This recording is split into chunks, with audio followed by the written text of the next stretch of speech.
Hi guys, this is Yaya. I'm going to talk about the post UFC 316 stuff, especially the performance of Merab against Sean O'Malley. What a superb performance. I can say that I've never seen any performance like this before. Kind of like it was close to being perfect. Like the way this guy actually puts the pace on, I've never seen anybody putting the pace on like this. Like right now, I am so confident that Merab is like one of a kind. Like there was a time when I actually believed that Tony Ferguson was the one with the best cardio, and then you have Max Holloway, you had Cain Velasquez. They're known guys, well-known guys for the cardio. They don't get tired. But even those guys, they had like a limit. They were either not getting tired in striking, or they would but when you would put like a grapple heavy pace on them, they would get tired at some point. And like those guys that I'm mentioning, they would not be able to keep the pace on for like 5 rounds in exactly the same pace. Like Max Holloway, very high output, but if you start wrestling with him, or if you start changing the dynamics of the game that he's actually playing, he would not be able to do the same thing. But with the Marab, it's like wherever you go, whether you're striking with him, whether you're grappling with him, whatever you're doing with him, he's like fighting us exactly the same pace, and he's doing like high maneuver moves. So you see a lot of guys who are actually putting the pace on, and they're keeping the pace on for like 5 rounds, but they're not doing the high intensity moves. Merab can constantly do the high intensity moves. It's like Micah Chandler doing the explosive moves, but also for like 5 rounds. You see how fast Chandler gets tired? He can only wrestle heavy for like a round. That's it. Or like throw punches for a round, and that's it. And after that, he's tired. But Merab can actually do high explosivity moves. Like he can actually pick you up like they did with Sean O'Malley in the second round, and then throw you down. But he can do that for like 5 rounds constantly. This guy's the one who can shoot 50 takedowns in a match. Like he wouldn't you would see wrestlers who are shooting a lot of takedowns, but you would never see a wrestler like Merab who would just shoot a takedown after like 2 seconds. Like as soon as it gets to separation, he would shoot a takedown again. And guys, we saw that Sean O'Malley improved his takedown defense. We saw that he was trying to control the center in this match, but it was kind of impossible for him because I know Sean likes to feint. He was feinting in the fight, but at the same time, Merab is feinting constantly. So it's hard to keep him off him, right? So when Merab was actually feinting, Sean was he was getting bigger reactions out of Sean O'Malley because Merab actually has an extra option. So when Sean is feinting, you're expecting a strike from Sean, and mostly the boxing heavy strike, because Sean does kick, but his kicks are probably not like the best kicks, right? But when Merab actually feints, there's two things that can happen. They can boxing heavy approach, or they can also be he could throw a punch, he could also to shoot a takedown. So there's more reaction that he get out of it. And I want to talk about like what would be the matchups for Merab. Like what matchups can he get in the future? I think the performance that he's already put him on the bantamweight gold status. I don't believe there is anyone who has done more in the bantamweight division than Merab. I mean, you got names like Aljamain Sterling, you got Dominic Cruz. Probably, I would say Dominic Cruz was probably at the top, but now after this performance, I would say Merab is the GOAT. There's nobody who's got a resume like Merab. Merab has beat Umar. He has beat Sean O'Malley twice. He had beat Peter Yan. He's beat Marlon Moraes. He's beat Jose Aldo. If you look at the resume, that's insane. I don't think anybody in the bantamweight division has ever been that dominant. And the way he's beaten those guys, it's not even like close fights. He's beaten them 50-45, all of those guys. And now he's finished Sean O'Malley, which was an impressive performance. Now I'm thinking like this guy, what can he not do now? Like he's getting better every single day. Like his wrestling, we already knew. His cardio, he uses it as a weapon. That's the biggest weapon he's got. And but what can this guy not do? Because now we see that this guy is also very good at like he's improving his striking every single day, and his jiu-jitsu is getting higher because he's training with Aljamain Sterling, and Aljamain Sterling is like a master on the ground.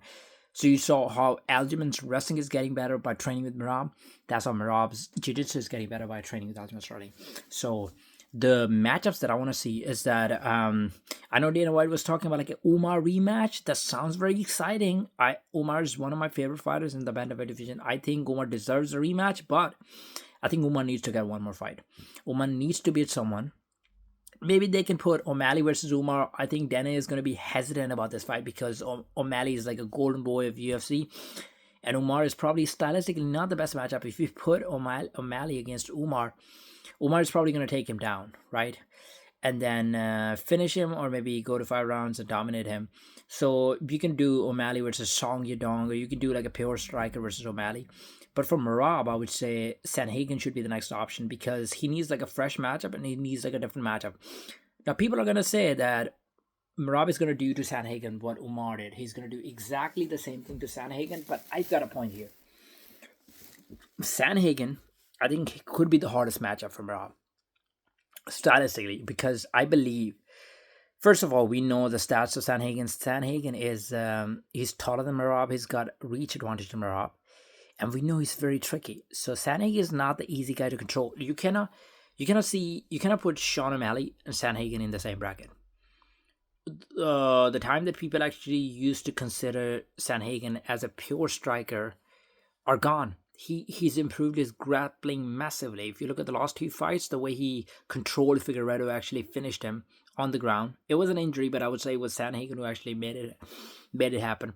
And then the way he was actually able to get off the takedowns by Umar and not get control of the ground. He lost a fight, but he was not getting control of the ground. He was able to get up every single time. I think Sanhagen's grappling is tricky.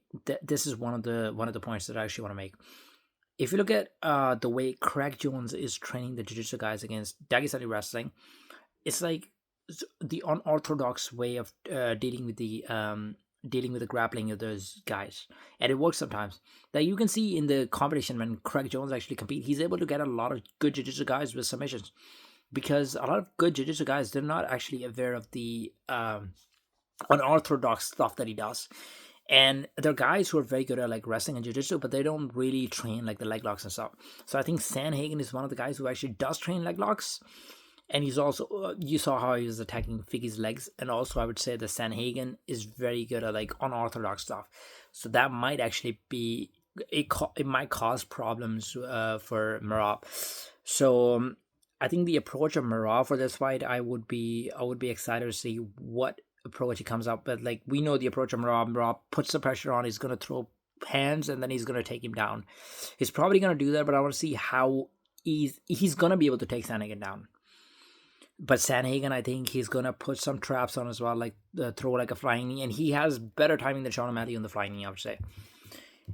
He's going to throw some traps on, but also I think Sanhagen is like for O'Malley, if it was going to the ground, there's nothing O'Malley could have done. But for Sanhagen, I think he's got traps in the ground. Like, there might be times when Sanhagen might actually accept the takedowns. I don't think he's got the best takedown defense, so I think he's going to get taken down multiple times. But I think he would be setting the traps for Merab, and I want to see how it goes on the ground. Like, there could be a potential that Sanhagen is making Merab uncomfortable on the ground. In that situation, I want to see if Merab keeps on attempting the takedowns, but I think that would be the fight. And after that, I also heard that Merab talking about Pantoja, and he's saying that he will be willing to fight Pantoja. He's open to fighting Pantoja if Pantoja moves up to 135. We know Merab can never actually make 125, but I think that is a fight that excites me because stylistically, Pantoja is a very high-level Brazilian Jiu-Jitsu guy, so a wrestler against a Brazilian Jiu-Jitsu guy, it's always a good fight. I think Merab has got the size advantage. He's definitely got the cardio advantage.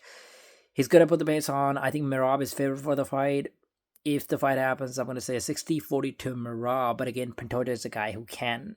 I don't know how big Pantoja can get, but I think Pantoja is a guy who can actually cause some sort of problems. Like, what game plan would Merab actually come up with?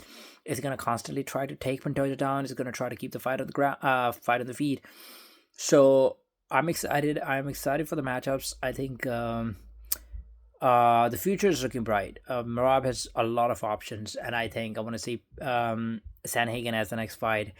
If they can make the Pantoja fight before that, I'm cool with this. But other than that, Sanhagen would be the fight, and I think after that you can put him against. If Peter Yan wins his next fight, then you can have Peter Yan versus Merab, or like if Umar can get a fight quickly against someone, Umar gets one victory, then you can have the rematch of Umar and Merab.